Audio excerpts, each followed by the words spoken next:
Assalamualaikum warahmatullahi wabarakatuh. Halo teman-teman, bagaimana nih kabarnya? Semoga selalu dalam keadaan sehat walafiat. Bertemu kembali dengan saya, Ningdewi Nur Asyah, mahasiswi UIN Sunan Gunung Jati Bandung, jurusan Bimbingan Konseling Islam Fakultas Dakwah dan Komunikasi. Pada video kali ini, saya akan memberikan informasi terkait materi kewirausahaan. Maka dari itu, langsung saja pada materi yang pertama, yaitu mengenai kompetensi yang harus dimiliki wirausaha dalam bisnis. Poin pertama, yaitu leadership dalam wirausaha. Kepemimpinan dibutuhkan dalam kewirausahaan agar pelaksanaan dalam berwirausaha dapat terorganisir. Keberhasilan seorang pemimpin itu pada umumnya diukur dari produktivitas dan kreativitas. Kemudian poin yang kedua yaitu etika bisnis dan etika berwirausaha. Etika bisnis ini merupakan pedoman dalam melakukan kegiatan berbisnis dan meliputi seluruh aspek mulai dari individu, perusahaan, sampai masyarakat. Etika bisnis dalam sebuah perusahaan dapat membentuk suatu norma dan perilaku dalam membina hubungan yang sehat di dalam lingkungan kerja dan juga hubungan sehat antara pedagang dan mitra karyawan kerjanya. Kemudian poin yang ketiga, sikap dan sifat wirausaha. Sikap kewirausahaan adalah kesiapan seseorang dalam merespon gambar kepribadian. Ciri-ciri seorang wirausaha yaitu percaya diri, berorientasi pada tugas dan hasil, pengambilan risiko, dan suka hal-hal tantangan yang baru. Faktor yang mempengaruhi sikap wirausaha diantaranya faktor individu, faktor lingkungan, dan juga faktor lingkungan sosial. Kemudian materi yang kedua yaitu teori kreativitas dan inovasi. Proses kreativitas dan membangkitkan daya imajinasi dan intuisi. Poin pertama, teori kreativitas dan inovasi. Nah, kreativitas adalah kemampuan untuk mengembangkan dan menemukan ide-ide baru dari sebuah masalah yang ada, yang nantinya akan mendatangkan hasil yang lebih baik dan berbeda dari yang sebelumnya. Adapun inovatif ini merupakan implikasi dari karakteristik wirausaha yang mampu membawa perubahan pada lingkungan sekitarnya. Kemudian poin yang pertama yaitu proses kreativitas. Kreativitas ini merupakan kemampuan seseorang dalam berpikir dan mengembangkan ide baru, melihat dari sisi lain terkait peluang dan masalah yang muncul sehingga memunculkan solusi kreatif. Untuk mendapatkan ide kreatif ini, pelaku usaha perlu melihat dari beberapa sumber pemikiran, diantaranya terkait pelanggan, barang, dan jasa yang telah dihasilkan, saluran distribusi, pemerintah, serta kegiatan penelitian dan pengembangan. Modal utama wirausaha adalah kreativitas, keuletan, dan juga pantang menyerah. Kemudian poin yang ketiga yaitu membangkitkan daya imajinasi dan intuisi. Imajinasi ini secara umum adalah kekuatan atau proses menghasilkan citra mental dan ide. Proses kognitif yang merupakan kompleks kegiatan mental di mana unsur-unsur dalam kegiatan mental tersebut lepas dari sensasi indrawi. Sedangkan intuisi ini adalah istilah untuk kemampuan memahami suatu tanpa melalui penalaran rasional. Kemudian materi yang selanjutnya yaitu planning dalam bisnis. Perencanaan bisnis adalah suatu kegiatan dalam merancang, mengelola, dan mengoperasikan sebuah usaha atau bisnis yang mencakup semua pengaturan, baik dari dalam proses pengerjaan, pengelolaan, sampai cara mencapai suatu tujuan bisnis yang diinginkan. Kemudian poin yang ketiga, kerangka rencana usaha. Ada 7, yang pertama ringkasan, yang kedua deskripsi, yang ketiga barang atau jasa, yang keempat aspek pasar, yang kelima analisis aspek teknik, yang keenam analisis aspek manajemen, yang ketujuh analisis aspek finansial. Kemudian poin yang ketiga yaitu studi kelayakan bisnis. Tujuan dari studi kelayakan bisnis ini adalah untuk menganalisis proposal bisnis untuk menentukan apakah proyek tersebut layak dan apakah harus ditindaklanjuti atau tidak. Kemudian materi yang selanjutnya yaitu realisasi bisnis sebagai implementasi ukhuwah Islamiyah. Seorang wirausaha harus selalu berusaha menyempatkan dirinya untuk bersilaturahmi baik kepada konsumen maupun wirausahawan di bidang lain yang sama. Dengan konsumen kita bisa mengetahui nih apa kebutuhannya. Dengan wirausahawan lain kita bisa belajar untuk dapat meningkatkan usaha kita. Kemudian materi yang selanjutnya yaitu studi lapangan bisnis kuliner susu janda.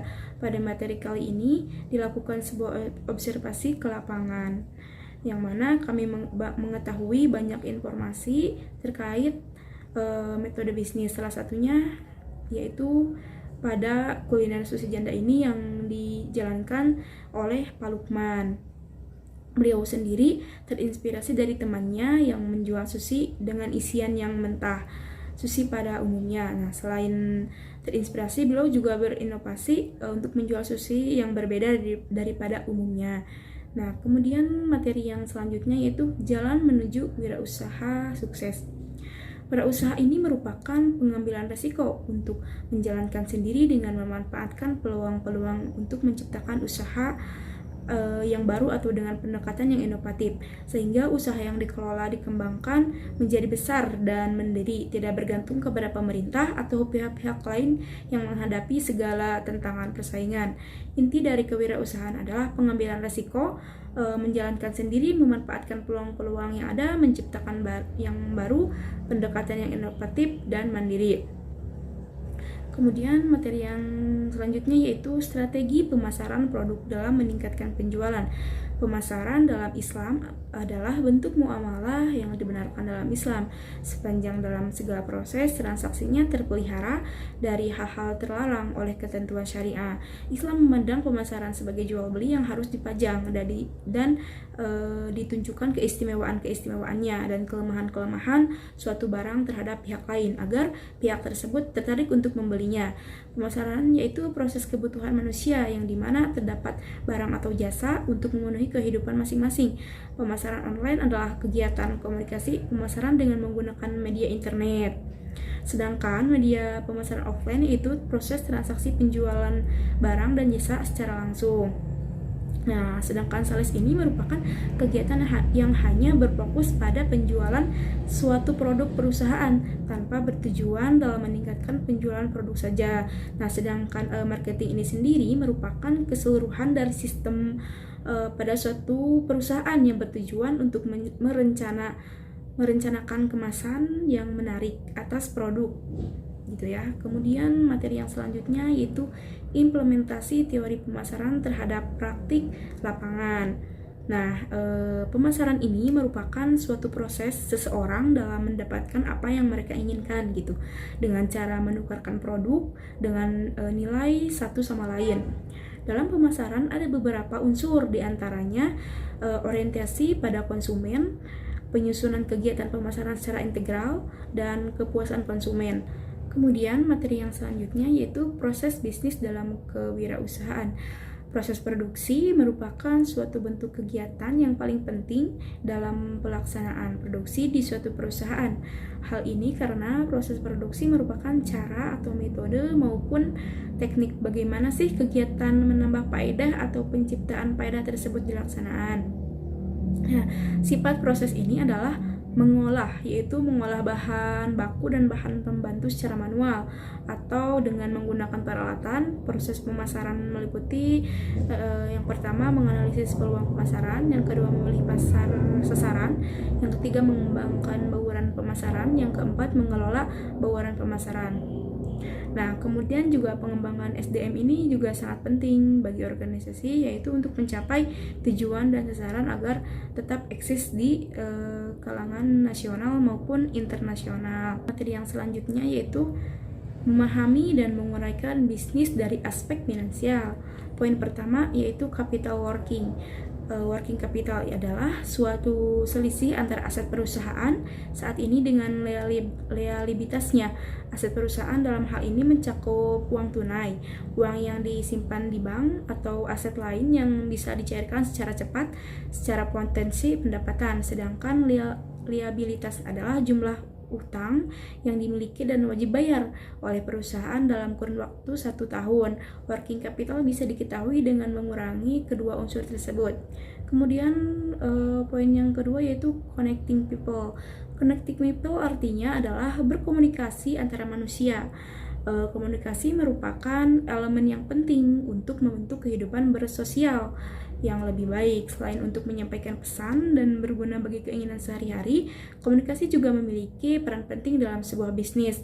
Dengan komunikasi yang baik, pebisnis dapat menjual produk yang dimiliki dengan baik dan juga bisa menghindari terjadinya kesalahpahaman antara kedua belah pihak, yaitu pelaku bisnis dan konsumen. Poin yang ketiga yaitu konsep finansial dalam Islam. Konsep keuangan dalam Islam adalah sebuah sistem yang bersumber dari Al-Quran dan Sunnah, serta dari penafsiran para ulama terhadap sumber-sumber wahyu tersebut.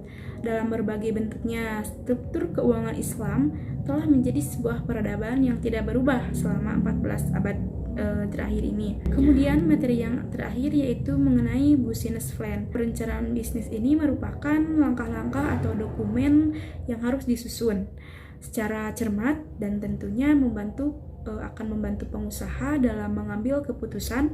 Perencanaan bisnis merupakan dokumen penting yang berguna bagi sebuah bisnis yang memperlihatkan keadaan sekarang dan di masa yang akan ingin ia capai gitu. Business plan ini juga sebagai salah satu sarana sistematis dalam mempertajam ide bisnis. Dengan bantuan business plan ini, ide-ide bisnis akan lebih mudah terencana dan juga sistematis. Melalui pendekatan standar, business plan akan diketahui siapa saja nih pasar atau konsumen potensial, bagaimana proses pemasaran dan sebagainya gitu. Adapun tujuan dari business plan ini yaitu tentunya untuk membantu para pengusaha dalam menjalankan bisnisnya agar terus berkembang. Nah, mungkin teman-teman itu saja sih materi yang dapat saya sampaikan pada video kali ini. Kurang lebihnya mohon maaf. Terima kasih. Wassalamualaikum warahmatullahi wabarakatuh.